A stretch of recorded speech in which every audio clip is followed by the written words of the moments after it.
Mr. Speaker, Albertans have been clear they don't want a provincial police force. Indeed, I just returned from the Alberta Municipalities Convention where I spoke with dozens of leaders from mid-sized cities, rural municipalities, and not one of them was in support of this idea. RMA President Cara Westerlund says her members say the same.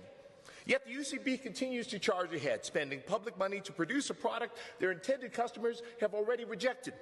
So to the Premier, why is her government refusing to listen? Is it arrogance, incompetence, or both? You know, Mr. Speaker, the arrogance that comes from the NDP is, quite frankly, rural Albertans have rights. I don't know how I can explain this any better.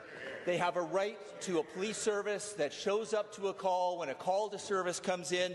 Mr. Speaker, I have a letter from Cypress County that has been tabled by the MLA from Cypress County that specifically says no officer available on April 8th, no officer available on April 17th, etc., etc., etc. Mr. Speaker, we are going to make sure that when somebody calls 911, the police are showing up to that call.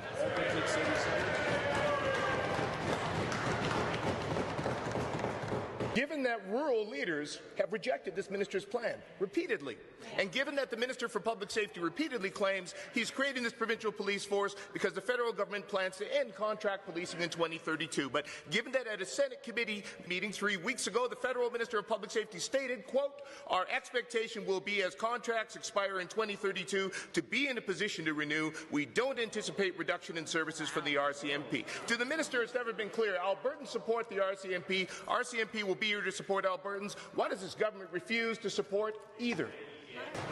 This is going to be fairly awkward for the member opposite, but I met personally with the federal minister last Friday, Mr. Speaker, and there has no decision that has been made by the federal cabinet post-2032. So, Mr. Speaker, we have to prepare for any given scenario, and that's precisely what we are going to do.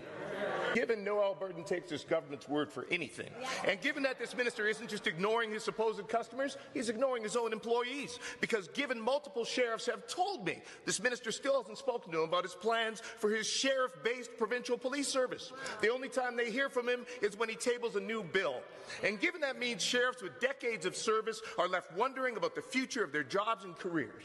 If this minister won't listen to Albertans, will he at least take the time to talk to and listen to the people his entire plan depends on? That's right.